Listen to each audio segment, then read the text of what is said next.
नमस्कार। आप सभी का राम गुलाम ऑनलाइन क्लासेज में स्वागत है। आज की क्लास में हम लोग विकास की प्रमुख अवस्थाओं के बारे में अध्ययन करेंगे। विकास की प्रमुख अवस्थाओं में कौन कौन सी अवस्था है, इसके बारे में अध्ययन करने से पहले हम लोग विभिन्न अवस्थाएं एक निश्चित सिद्धांतों का अनुसरण करते हुए चलती है, इन सिद्धांतों का अध्ययन कर लेते हैं। तदुपरांत विकास की प्रमुख अवस्थाओं के बारे में अध्ययन करेंगे। विकास के प्रमुख सिद्धांत। विकास का यह सिद्धांत वृद्धि और विकास के सामान्य सिद्धांत के नाम से जाना जाता है। विकास का यह सिद्धांत वृद्धि और विकास के सामान्य सिद्धांत के नाम से जाना जाता है। सामान्य सिद्धांत से तात्पर्य यह है यानी कि प्रत्येक व्यक्ति, प्रत्येक बालक इन सिद्धांतों का अनुसरण करते हुए ही उसका वृद्धि और विकास होता है। तो एक एक करके हम जानेंगे इसके प्रमुख सिद्धांत कौन कौन से हैं। इसके प्रमुख सिद्धांत निम्नलिखित है। निरंतरता का सिद्धांत, व्यक्तिगतता का सिद्धांत या व्यक्तिगत विभिन्नता का सिद्धांत, समान प्रतिमान का सिद्धांत, विकास की दिशा का सिद्धांत, चक्राकार गति का सिद्धांत, वंशानुक्रम एवं वातावरण का सिद्धांत, सामान्य से विशिष्ट की ओर का सिद्धांत। एक एक करके देखेंगे। निरंतरता के सिद्धांत से तात्पर्य जो बालक का जो वृद्धि और विकास होता है वो एक निरंतर गति से चलता रहता है। वो कभी बहुत तीव्र गति से होता है, कभी मंद गति से होता है, लेकिन ये एक समान नहीं होता है, बल्कि एक निरंतर रूप से चलने वाली प्रक्रिया है। कभी बहुत तीव्र होता है और कभी मंद होता है, यानी कि एक समान गति से नहीं चलती है, बल्कि निरंतर चलने वाली प्रक्रिया है। लेकिन कभी बहुत तीव्र परिवर्तन होता है और कभी मंद परिवर्तन होता है। जीवन के प्रारंभिक वर्षों में वृद्धि बहुत तीव्र गति से होता है, लेकिन बाद के समयों में विकास बहुत तीव्र गति से होता है और वृद्धि उसके अपेक्षाकृत थोड़ा सा कम होता है।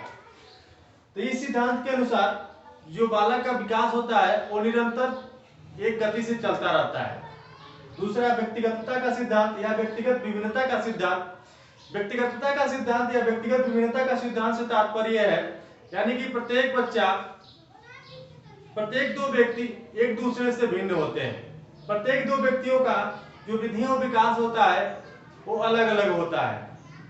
जैसे एक ही समय में जन्मे दो बच्चों का लंबाई, चौड़ाई और भार दोनों में अंतर होता है, तथा इसके बाद भी जो उसका विकास होता रहता है तो उसमें देखने को मिलता है। यानी कि ये व्यक्तिगत विभिन्नता उसमें देखने को मिलता है। कोई बच्चा पहले चलना प्रारंभ करता है, कोई बच्चा बाद में चलना प्रारंभ करता है, कोई बच्चा पहले बोलना प्रारंभ करता है, कोई बच्चा बाद में बोलना प्रारंभ करता है।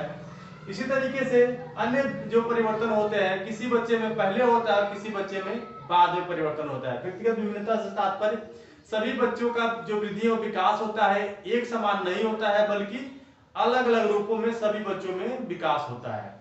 किसी में बहुत तीव्र होता है और किसी में मंद होता है। प्रायः माना जाता है कि जिस बच्चे में बहुत तीव्र परिवर्तन होते हैं वो शायद प्रतिभाशाली बालक हो सकता है, और जिस बच्चे में थोड़ा सा निम्न परिवर्तन हो रहा है, धीमे गति से उसका वृद्धि और विकास हो रहा है, वो थोड़ा सा पिछड़े बालक के श्रेणी में आ सकता है। समान प्रतिमान के सिद्धांत से तात्पर्य है प्रत्येक व्यक्ति और प्राणी अपने अपने समान प्रतिमानों का अनुसरण करता है। प्रत्येक प्राणी अपने अपने समान प्रतिमानों का अनुसरण करता है। जैसे जो मनुष्य होता है, उसका जो बच्चा होता है वो अपने पूर्वजों की या मनुष्य के भांति चलने का, बोलने का, कपड़े पहनने का व्यवहार करता है, और जो जानवर होते हैं वो अपने समान प्रतिमानों का अनुसरण करके उनके जैसे व्यवहार करने का कार्य करता है। जैसे एक ही समय में 1 साल की अवस्था में एक बच्चा और एक मनुष्य का बच्चा और एक हाथी का बच्चा, इन दोनों में अंतर देखने को मिलता है। जो मनुष्य का बच्चा होगा वो मनुष्य के प्रतिमानों का अनुसरण करते हुए उसका वृद्धि विकास होगा, और जो हाथी का बच्चा है वो अब उसके समान प्रतिमानों का अनुसरण करते हुए उसका वृद्धि और विकास होगा। यानी कि समान प्रतिमानों का सिद्धांत कहता है प्रत्येक प्राणी अपने समान चीजों का अनुसरण करते हुए और उसका वृद्धि और विकास होता है। चक्राकार गति का सिद्धांत। चक्राकार गति के सिद्धांत से तात्पर्य है जो विकास होता है, वृद्धि और विकास होता है, एक रेखीय क्रम में न होके बल्कि एक चक्राकार गति में होता रहता है। एक चक्राकार गति में होता है। और ये चक्राकार गति से तात्पर्य ये कभी निम्न होता है और कभी उच्च होता है, फिर कभी निम्न होता है, फिर कभी उच्च होता है। यानी कि जो विकास होता है वो रेखीय क्रम में न होके, एक समान न होके, बल्कि उसमें उतार चढ़ाव होता रहता है। उतार चढ़ाव होने से तात्पर्य जीवन के प्रारंभिक जो समय होता है उसमें जो वृद्धि होती है वो बहुत मामूली होता है। यानी कि जब बच्चा गर्भावस्था में जब बनना स्टार्ट होता है तो उसकी वृद्धि बहुत धीरे धीरे होती है। उसके बाद से फिर जब बच्चा जन्म लेता है तो उसका विकास बहुत तीव्र गति से होता है। फिर थोड़ी समय के बाद उसका जो वृद्धि होता है वो रुक जाता है और विकास की प्रक्रिया होना स्टार्ट हो जाता है, परिपक्वता आने लगता है। फिर यहाँ से वृद्धि उच्च हो जाता है और फिर से थोड़ी देर के बाद विकास होना प्रारंभ हो जाता है। यानी कि जो चक्राकार गति का सिद्धांत कहता है जो वृद्धि और विकास होता है एक समान गति से नहीं होता है, बल्कि घंटी के आकार सा होता है।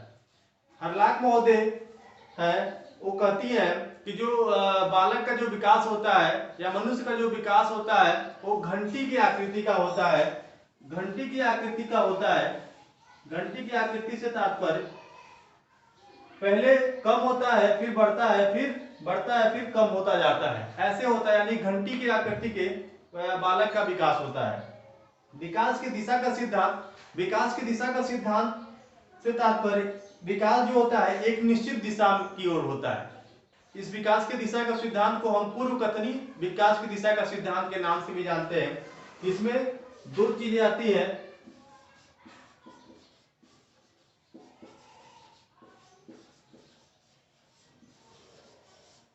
एक है मस्तकीय बोधमुखी सिद्धांत और एक निकट से दूर की ओर का सिद्धांत।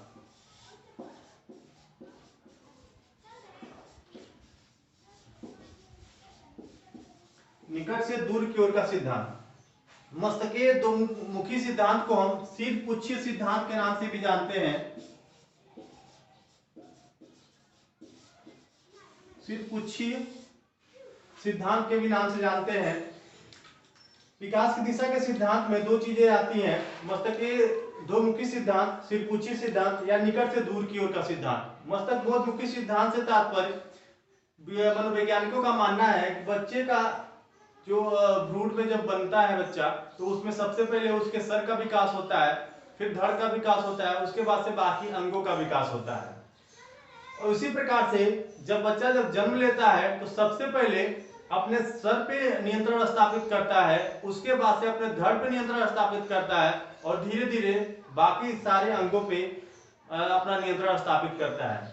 यानी कि सबसे पहले अपने सिर पे नियंत्रण स्थापित करता है और फिर अपने पैरों पर नियंत्रण स्थापित करता है। और इसी तरीके से चलने भी होता है और कार्य की क्षमताओं में भी होता है। निकट से दूर की ओर का सिद्धांत यही कहता है, यानी कि बच्चे का जब वृद्धि और विकास होता है तो सबसे पहले उसके निकट के चीजों का विकास होता है और फिर दूर की चीजों का विकास होता है। फिर बच्चा जब जन्म ले लेता है तो उसी प्रकार से वो क्रिया भी करता है।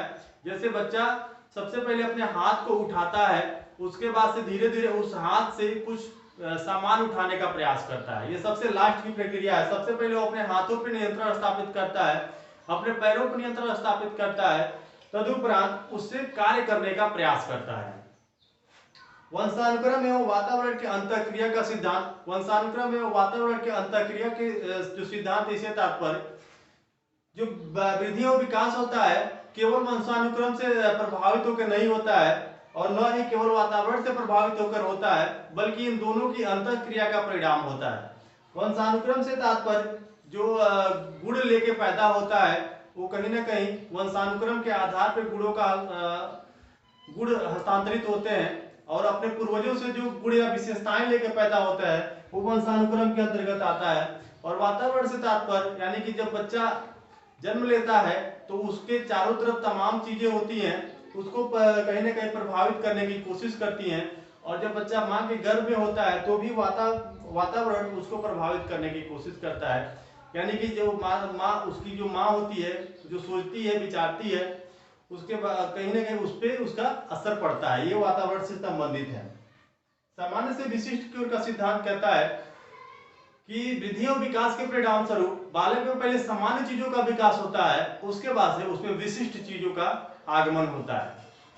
अब हम विकास की प्रमुख अवस्थाओं के बारे में अध्ययन करेंगे। विकास की प्रमुख अवस्थाएं निम्नलिखित हैं।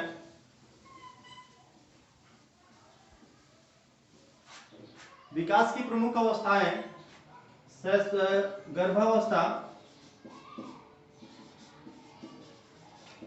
गर्भावस्था 0 से 9 माह, शैशवावस्था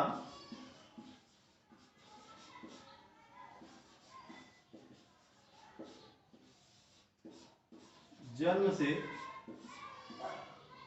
5 वर्ष, बाल्यावस्था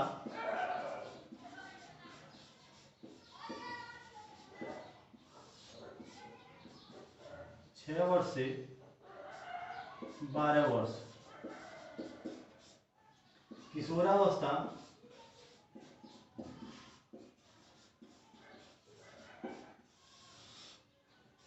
12 से 18 वर्ष तक।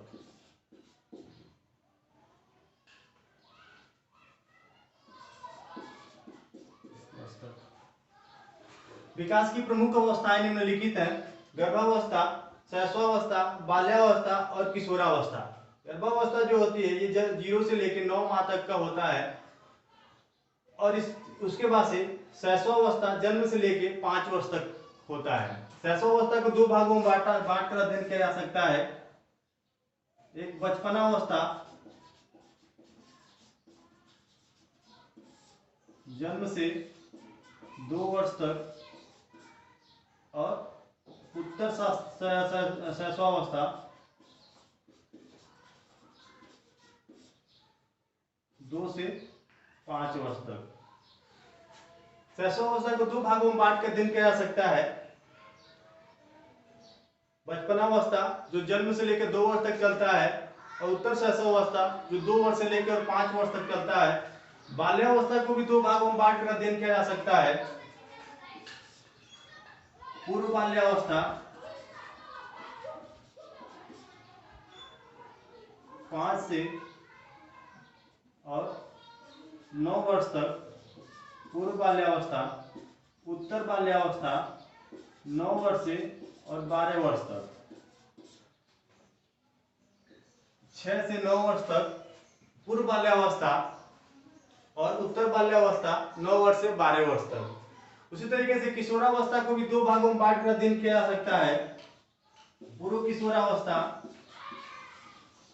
पूर्व किशोर 12 से 15 वर्ष तक और उत्तर किशोरावस्था, उत्तर किशोरावस्था 15 से 18 वर्ष तक। विकास की प्रमुख अवस्थाएं निम्नलिखित हैं, जिसमें गर्भावस्था, शैशवावस्था, बाल्यावस्था, किशोरावस्था। गर्भावस्था जन्म से लेकर 9 माह तक की अवस्था को गर्भावस्था कहा जाता है, जिसमें बालक के मां के अंदर उसका वृद्धि और विकास होता है। शैशवावस्था ये जन्म लेने के उपरांत ये पहली अवस्था है और ये जन्म से लेकर 5 वर्ष तक, 5 वर्ष के अंत और 6ठे वर्ष के प्रारंभ तक चलता है और इसको 2 भागों में बांट कर अध्ययन किया जा सकता है। बचपनावस्था जो जन्म से लेकर और 2 वर्ष तक का समय होता है और दूसरा होता है उत्तर शैशवावस्था, 2 से 5 वर्ष तक की अवस्था को हम उत्तर शैशवावस्था कहते हैं। जो दूसरी अवस्था आती है जो मानव विकास के जन्म उपरांत दूसरी भी अवस्था है वो बाल्यावस्था है, जो जन्म 6 वर्ष से लेके और 12 वर्ष तक चलता है। इसे भी 2 भागों में बांट करके हम अध्ययन कर सकते हैं। पहला पूर्व बाल्यावस्था, दूसरा उत्तर बाल्यावस्था। पूर्व बाल्यावस्था की जो उम्र है 6 वर्ष से 9 वर्ष तक की जो उम्र है पूर्व बाल्यावस्था है और 9 वर्ष से लेकर और 12 वर्ष तक की जो उम्र है वो उत्तर बाल्यावस्था है। किशोरावस्था ये मानव विकास की जन्मों उपरांत तीसरी अवस्था है और इसका जो उम्र है 12 वर्ष से लेके और 18 वर्ष तक। इसे भी 2 भागों में बांट कर अध्ययन किया जा सकता है। पूर्व किशोरावस्था जो जन्म से जो 12 वर्ष से लेकर और 15 वर्ष तक चलता है। उत्तर किशोरावस्था जो 15 वर्ष से लेकर और 18 वर्ष तक चलता है। इन विभिन्न अवस्थाओं में क्या क्या परिवर्तन होते हैं, क्या क्या विशेषताएं प्रकट होती हैं, इसके बारे में हम लोग अगले वीडियो में विस्तृत अध्ययन करेंगे। धन्यवाद।